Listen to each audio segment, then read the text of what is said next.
Subscribe کیجئے محاسن اسلام YouTube channel کو اور بیل آئیکن پر ضرور کلک کیجئے تاکہ ہر طرح کی اسلامک نئی ویڈیو فوراً آپ تک پہنچے۔ شکریہ، جزاک اللہ۔ السلام علیکم ورحمۃ اللہ وبرکاتہ۔ یہ دوسرا پارٹ ہے حضرت مولانا عبدالخالق صاحب مدراسی کے بارے میں، اور اس میں مولانا مدراسی اور جدید دارالعلوم دیوبند کی تعمیراتی خدمات کے بارے میں آپ کو بتایا جائے گا۔ یہ ویڈیو تھوڑی لمبی ہو سکتی ہے کیونکہ اس میں تھوڑا مفصل بتایا جائے گا۔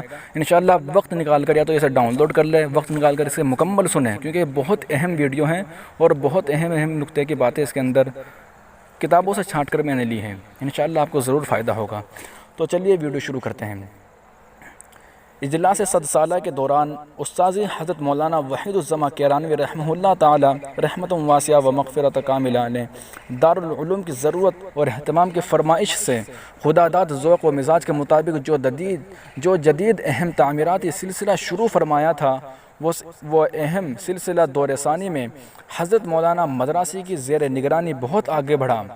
ذیل میں آپ کی زیر نگرانی تعمیراتی سلسلے کی اب تک کی تفصیلات پیش کی جاتی ہیں۔ جامع رشید دارالعلوم دیوبند کی انتہائی محبوبیت اور مقبولیت کی وجہ سے اطراف و کناف ملک سے طلبہ عزیز کا رجوع سدا روز افزوں رہا۔ طلبہ دارالعلوم خاص طور پر مسجد قدیم اور چھتہ مسجد میں پنجگانہ نمازیں ادا کرتے تھے۔ نماز جمعہ پہلے مسجد دارالعلوم میں نہیں ہوتی تھی، صرف مسجد چھتہ میں جمعہ ہوتا تھا۔ موسم کے اعتبار سے یہ دونوں مساجد ناکافی ہوتی تھی۔ متفرق طور پر کچھ دوسری مساجد میں نمازیں ادا کی جاتی تھی، خاص طور پر برسات اور سردی کے موسم میں بڑی دقت پیش آتی تھی۔ اس صورتحال کے پیش نظر طلباء کے لیے اقامت گاہوں کے ساتھ ایک بڑی مسجد کی ضرورت بھی سامنے آئی۔ اسی اہم اور بنیادی ضرورت کی تکمیل جامع رشید کی شکل میں آج اپنی پرشکوہ اور جاذب نظر طرز تعمیر کے باعث زیارت گاہ خاص و عام بنی ہوئی ہے۔ اس مسجد کا سنگ بنیاد وقت کے اہل و دل بزرگان دین، اساتذہ کرام اور طلبہ عزیز کی موجودگی میں مفتی اعظم حضرت مولانا مفتی محمود صاحب گنگوہی، عالم جلیل نبی رائے حضرت مولانا رشید احمد گنگوہی، حکیم عبدالرشید محمود عرف ننو میاں صاحب اور ارکان شورا کے ہاتھوں 1409 میں رکھا گیا۔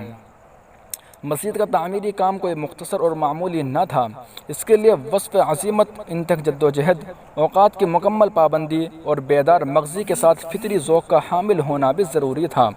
ماضی کے بطل جلیل مولانا وحید الزماں صاحب میں یہ اور اس سے بھی زائد اوصاف تھے۔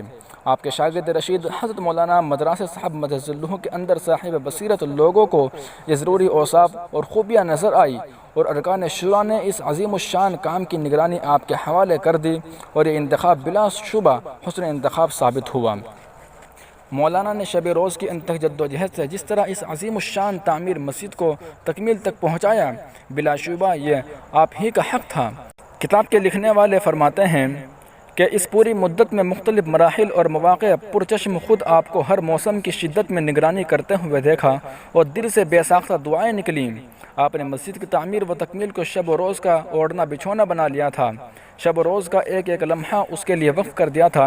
سب سے پہلے مسجد کا دروازہ جو خوبصورتی کے ساتھ نہایت بلند اور عظیم الشان ہے، نگاہوں کو روکتا ہے، جس کی بلندی 50 فٹ اور وسعت 102 فٹ، جس میں آمد و رفت کے لیے 5 راستے ہیں۔ صدر دروازے کے بعد 180 فٹ لمبا اور 28 فٹ وسیع و عریض صحن سامنے آتا ہے۔ اس وسیع صحن میں 37 صفوں کے نشانات بنائے گئے ہیں۔ صحن کے دونوں جانب وسیع برآمدہ ہے، ان دونوں جانبوں میں ایک ایک خوبصورت دروازے ہیں۔ صحن کے بعد عالیشان مسقف عمارت شروع ہوتی ہے، جس کی لمبائی 128 اور چوڑائی 110 فٹ ہے، جس کے اندر 25 صفیں ہیں۔ اس مرکزی ہال کے نیچے وسیع و عریض تہہ خانہ ہے، جس میں امتحانات ہوتے ہیں، جس کے اندر بیک وقت 1000 سے زائد نشستوں کی گنجائش ہے۔ اوپر جس برآمدے کا ذکر ہے اس کے نیچے بھی تہہ خانہ ہے، جس میں طلباء کے لیے 28 رہائشی کمرے ہیں۔ مسجد کی چھت کے چاروں گوشوں پر 4 چھوٹے گنبد ہیں۔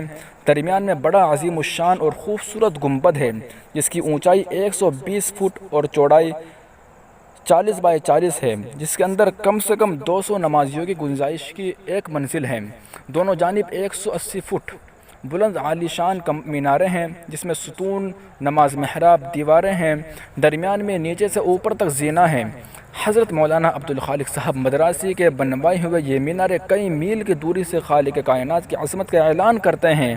پوری مسجد میں مکرانہ راجستھان کا اصلی و قیمتی پتھر لگایا گیا ہے، نیز باہر بھی چاروں طرف سنگ مرمر ہی بچھائے گئے ہیں۔ نماز کی اہم ضرورت اور تعلق سے وضو کے لیے ایک خوبصورت اور بڑا حوض تعمیر کیا گیا ہے جس کے گرد 74 نشستیں ہیں۔ اسی کے ساتھ الگ الگ 2 بڑے وضو خانے بھی بنائے گئے ہیں جن میں بیک وقت 200 افراد وضو کر سکتے ہیں۔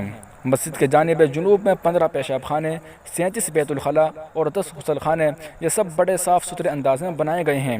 مسجد کا طرز تعمیر قدیم و جدید کے امتزاج کے باعث جلال و جمال اور حسن خوبصورتی کے ساتھ پائیداری اور مضبوطی کا جامع ہے، جس سے اس مسجد کو بڑی مرجعیت حاصل ہو گئی ہے۔ اوقات نماز میں تو روح پرور منظر رہتا ہی ہے۔ نماز کے اوقات کے علاوہ یہاں علم و فن اور تعلیم و تعلم کی ایک دنیا آباد رہتی ہے۔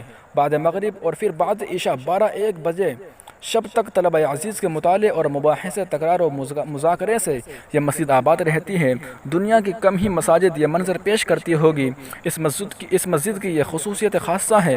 اللہ تعالیٰ سے دعا ہے کہ مولانا مدراسی مد ظلہ العالی کی جملہ شرور و فتن سے حفاظت فرمائے، آمین۔